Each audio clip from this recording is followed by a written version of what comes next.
हिंदुस्तान में operation shield की शुरुआत हो चुकी है। जम्मू कश्मीर से लेकर पंजाब और राजस्थान से लेकर गुजरात तक मॉक ड्रिल लगातार चल रही है। बॉर्डर पर सायरन हिंदुस्तान में बज रहा है, लेकिन नींद पाकिस्तान की उड़ी हुई है। आज रात पाकिस्तान में रतजगा होने वाला है और आज ना तो आसिम मुनीर चैन से सो पाएगा और ना ही नींद आतंकी मसूद अजहर और हाफिज सईद को आने वाली है। पाकिस्तानी आर्मी तो सुबह से ही अपने पोस्ट छोड़ छोड़कर भाग रही है। उनको दहशत है कि क्या हिंदुस्तान फिर कुछ बड़ा करने वाला है, क्या ऑपरेशन सिंदूर का नेक्स्ट फेज लॉन्च होने वाला है। आखिरकार पाकिस्तान में इस कदर पैनिक क्यों फैला हुआ है, दिखाते हैं आपको इस रिपोर्ट में। सायरन बज रहा है, आसमान में ड्रोन मंडरा रहा है, गत्तों और कार्डबोर्ड को इकट्ठा करके आग लगाई जा रही है, पटाखे फोड़कर धमाके किए जा रहे हैं, ग्राउंड पर एम्बुलेंस की तैनाती भी की गई है। आग बुझाने के लिए फायर ब्रिगेड को भी बुलाया गया है। मॉक ड्रिल के लिए ठीक वैसी सिचुएशन क्रिएट की गई है जैसी सिचुएशन रियल ड्रोन अटैक के वक्त होगी। सब कुछ ठीक वैसा ही था जैसा कि रियल अटैक के वक्त होगा। जम्मू कश्मीर के बारामूला जिले में मौजूद है, जहां पर यह मॉक ड्रिल हो रही है। इस मॉक ड्रिल का यही मकसद है कि युद्ध के दौरान अगर किसी तरह का भी कोई एयर स्ट्राइक होती है या ड्रोन स्ट्राइक होती है तो उस स्थिति से कैसे बचना है। आप देख सकते हैं सायरन बज चुका है। ये एक डेमो यहाँ पर दिखाया जा रहा है। ड्रोन जो है मेरे सामने आप देख सकते हैं, ड्रोन ने यहाँ पर हमला किया है जिसकी वजह से यहाँ पर आग लगी हुई है और सायरन बज चुका है कि इस दौरान किसी भी तरह की अगर कोई घटना घटती है तो कैसे लोगों को जो है सुरक्षित यहाँ से बाहर निकाला जा सकता है। तो ये तस्वीरें आप देख सकते हैं कि ड्रोन अटैक से यहाँ पर आग लग चुकी है और आग लगने के बाद जो है सायरन बज चुका है। लोगों को अवेयर किया जा रहा है कि पैनिक होने की जरूरत नहीं है, एहतियात से काम लेना है। कैसे इस दौरान अगर कोई ड्रोन अटैक होता है, युद्ध होता है या कोई आतंकवादी हमला होता है, उस दौरान कैसे जो है यहाँ लोगों को सुरक्षित बचाना है। सिविल डिफेंस की टीम यहाँ पर है, एसडीआरएफ की टीम जो है वो यहाँ पर मौजूद है, जो डेमो के जरिए जो है इस मॉक ड्रिल के जरिए जो है लोगों को दिखाएंगे। जम्मू कश्मीर के बारामूला में ऑपरेशन शील्ड के तहत सिविल डिफेंस की तैयारी करवाई गई। ड्रोन अटैक होगा तब क्या होगा, ड्रोन अटैक के बाद क्या होगा, एक एक चीज बारामूला में लोगों को समझा दी गई। ड्रोन हमले के दौरान यहाँ पर जो आग लगी थी उस आग को बुझाने के लिए जो है फायर सर्विस की गाड़ियां जो है वो यहाँ पर पहुंच चुकी है। ये फायर ब्रिगेड की गाड़ी जो है यहाँ पर पहुंची हुई है और उसके साथ साथ में आप देखते हैं कि एसडीआरएफ की जो टीम है, रेस्क्यू टीम है, वो भी यहाँ पर पहुंच चुकी है। एम्बुलेंस जो है यहाँ पर आ चुकी है और ये एसडीआरएफ के जवान जो है आप साफ तौर पर देख सकते हैं कि किस तरह से अब ये रेस्क्यू ऑपरेशन जो है लोगों को बाहर निकालने का जो कार्रवाई है वो यहाँ पर शुरू हो चुकी है। फायर सर्विस के जो कर्मचारी है वो आग बुझा रहे हैं, ये तस्वीर आप देख सकते हैं। और दूसरी तरफ से एसडीआरएफ के जवान जो है वो भी यहाँ पर पहुंच चुके हैं और इस दौरान अगर कोई घायल हुआ है उसे कैसे बाहर सुरक्षित निकालना है, ये तस्वीर जो है आप इन तस्वीरों में साफ तौर पर देख सकते हैं। ये तस्वीर आप देख सकते हैं कि फायर सर्विस के जो जवान है वो यहाँ पर अब आग बुझाने की कोशिश में लगे हुए हैं।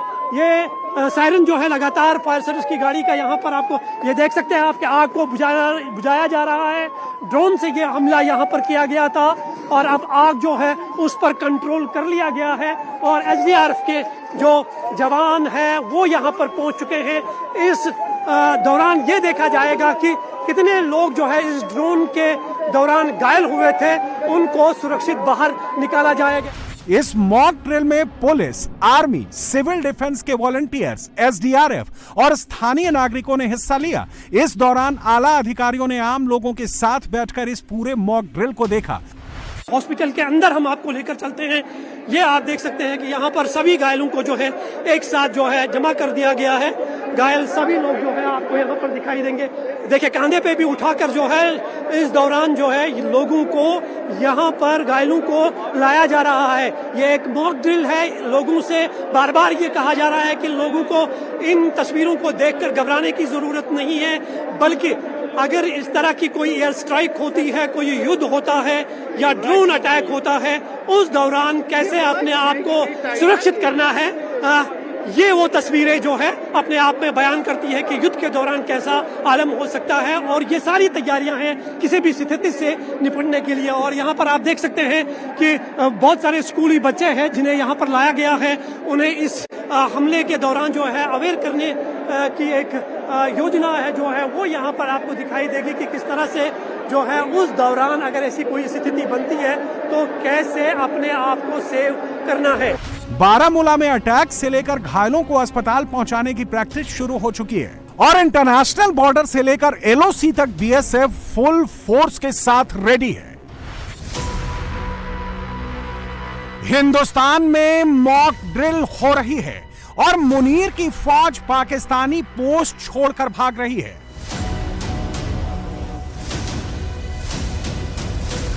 ये पाकिस्तानी फौजी हैं जो कल तक झाड़ियों में छिपे थे, लेकिन अब हथियार लेकर मैदान से भाग रहे हैं। आर्मी पोस्ट छोड़कर सुरक्षित जगह की तलाश कर रहे हैं। हिंदुस्तान में ऑपरेशन शील्ड का आगाज हुआ तो पाकिस्तान आतंकी बॉर्डर से बोरिया बिस्तर समेट कर भागने लगे।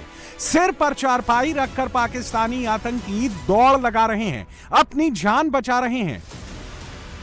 यह मुनीर की सेकंड लाइन ऑफ डिफेंस है जो हिंदुस्तानी गोलियों की आवाज सुनकर टावर पर चढ़ गई है, छिपकर अपनी जान बचाने की कोशिश कर रही है। अभी तो हिंदुस्तान ने जंग का ऐलान भी नहीं किया है, अभी तो इंडियन आर्मी का एक्शन भी नहीं हुआ है, अभी तो बॉर्डर पर बीएसएफ ने युद्ध का शंखनाद भी नहीं किया है, लेकिन पाकिस्तान के हौसले अभी से पस्त हो गए हैं। मुनीर की आर्मी और पाकिस्तानी आतंकियों की हालत अभी से खराब हो गई है। इस वक्त हम पंजाब फ्रंटियर पर इंटरनेशनल बॉर्डर पर मौजूद हैं।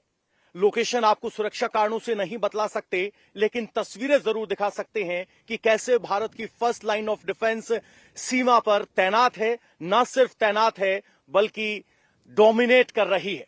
जब ऑपरेशन सिंदूर हुआ तो पाकिस्तान की तरफ से इस बॉर्डर पर भी फायरिंग की गई। मेरे पीछे आप जो देख रहे हैं वो पाकिस्तान की पोस्ट है। ये पाकिस्तान की पोस्ट ऑपरेशन सिंदूर के बाद खाली पड़ी है। और ये खाली क्यों पड़ी है? क्योंकि बीएसएफ की तरफ से जो जवाबी कार्रवाई की गई वो ऐसी थी कि यहां से पोस्ट छोड़कर भागना पड़ा। अगर आप देखेंगे तो कोने पर वो जो इलाका है वहां पर आज रिपेयर होते हुए सुबह देखी गई है। यहां एक ऑब्जर्वेशन पोस्ट भी है। अगर मेरे कैमरामैन थोड़ा सा जूम कर पाए तो उस ऑब्जर्वेशन पोस्ट के ऊपर आपको एक डंडा दिखाई देगा, लेकिन वहां पहले जो पाकिस्तानी झंडा दिखाई देता था अब वो पाकिस्तानी झंडा वहां पर नहीं है, गायब है। और इस पोस्ट पर ऑपरेशन सिंदूर के दौरान जो फायरिंग हुई उसके बाद से कोई गतिविधि नहीं देखी गई है, लेकिन यहां बीएसएफ पूरे तरीके से तैनात है। हिंदुस्तान के ऑपरेशन शील्ड से पाकिस्तान कितनी दहशत में है, पाकिस्तानी फौज कितना डरी हुई है, पाकिस्तान आर्मी की हालत कितनी खराब है, इसका अंदाजा इस बात से लगाइए कि हिंदुस्तान के मुकाबले पाकिस्तान के पास पहले से ही फोर्स की कमी थी और अब ऑपरेशन सिंदूर के बाद पाकिस्तान के फौजी इंडिया के खिलाफ जंग लड़ने को तैयार नहीं है। ऐसे में पाकिस्तान ने आतंकी कैंपों से लड़ाकों को लड़ने के लिए बुलाया। कुर्ते पाजामे वाले आतंकियों को पाकिस्तान ने फ्रंट लाइन पर भेजा था, लेकिन जब बॉर्डर पर इंडियन बीएसएफ का आतंकियों ने एक्शन देखा तो डर के मारे आतंकी टावर पर चढ़ गए, कुछ जान बचाकर भागने लगे। कोई भी पाकिस्तानी सेना का साथ देने को तैयार नहीं है और अब पाकिस्तान की मुसीबत डबल हो गई है। ऑपरेशन सिंदूर अभी खत्म नहीं हुआ है, सिर्फ थमा है और अब हिंदुस्तान ने ऑपरेशन शील्ड लॉन्च कर दिया है। पाकिस्तानी सीमा से सटे हिंदुस्तान के 5 राज्य और 1 केंद्र शासित प्रदेश में इस ऑपरेशन की शुरुआत की गई है।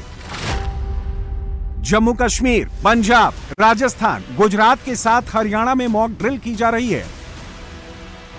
कहीं ब्लैकआउट हुआ है, कहीं जंगी सायरन बज रहे हैं। सरहद से सटे इलाकों में सिविल डिफेंस की तैयारी करवाई जा रही है। युद्ध के हालात में क्या करना है, क्या नहीं करना है, कैसे अपनी जान बचानी है, कैसे दुश्मन के हमले से बचना है, सब कुछ बताया जा रहा है, सब कुछ सिखाया जा रहा है। ऑपरेशन शील्ड के तहत ये दूसरी मॉक ड्रिल देश में आज ऑर्गेनाइज की जा रही है 31 मई को, जिसमें जो सिविल डिफेंस के वॉलंटियर्स हैं उनको तमाम प्रकार की इवेंचुअलिटीज से अवगत करवाया जा रहा है कि युद्ध की परिस्थिति में यदि एयर रेड होती हैं तो लोगों को किस तरह बिहेव करना है, वॉलंटियर्स को किस तरह से मेडिकल जो इमरजेंसीज हैं उसको एक्टिवेट, जो सर्विसेज हैं उनको एक्टिवेट करना है, और यदि धमाके की वजह से कहीं आग लग जाती है तो फायर ब्रिगेड का रोल क्या रहेगा, दूसरी जो एजेंसीज हैं उनका रोल क्या रहेगा। और इसके अलावा आपको बता दें कि यहाँ पे आप देखिए इस इलाके के तमाम जो जनता है उसको भी यहाँ इकट्ठा किया हुआ है। इन्हें पहले किस तरह से खुद को बचाना है और खुद को रेस्क्यू करना है वो बताया, और उसके बाद फिर मेडिकल इमरजेंसी की सिचुएशन में क्या करना है। आप देखिए डिफरेंट जो एजेंसीज के लोग हैं वो किस तरह से एक्टिवेट रहेंगे, उनका रोल क्या रहेगा इस सिचुएशन में लोगों को मैनेज करने में, और फायर ब्रिगेड का जो रोल रहेगा, कैसे सारी जो सर्विसेज हैं उनको कोऑर्डिनेट एक साथ करते हुए एक कॉम्प्रिहेंसिव प्लान जो है वो तैयार किया जाएगा। उसकी पूरी तैयारी जो है ये की जा रही है। हिंदुस्तान और पाकिस्तान के बीच चल रहे तनाव को लेकर यह सिविल डिफेंस की दूसरी मॉक ड्रिल है। इससे पहले 7 मई की रात को मॉक ड्रिल की गई थी, तो उससे पहले यानी 6 और 7 मई की दरमियानी रात भारत ने पाकिस्तान के खिलाफ ऑपरेशन सिंदूर कर दिया था। भारत के घातक हवाई हमलों से पूरा पाकिस्तान हिल गया था। 22 मिनट के अंदर 100 से ज्यादा आतंकवादी ढेर हो गए थे, 9 आतंकी टेरर कैंप तबाह हो गए थे। ऐसे में सवाल है कि क्या हिंदुस्तान फिर किसी बड़े ऑपरेशन की तैयारी कर रहा है? क्या ऑपरेशन सिंदूर का नेक्स्ट फेज लॉन्च होने वाला है? क्या हिंदुस्तान और पाकिस्तान बॉर्डर पर कुछ बड़ा होने वाला है? क्या इस बार आतंकी अड्डों पर स्ट्राइक इंडियन आर्मी करने वाली है? क्योंकि प्रधानमंत्री मोदी बार बार कह रहे हैं ऑपरेशन सिंदूर खत्म नहीं हुआ है। प्रधानमंत्री का वॉर अगेंस्ट टेरर अभी जारी है। ऑपरेशन सिंदूर के दौरान जो दुश्मन गिड़गिड़ा रहा था वो किसी धोखे में न रहे। ऑपरेशन सिंदूर अभी खत्म नहीं हुआ है।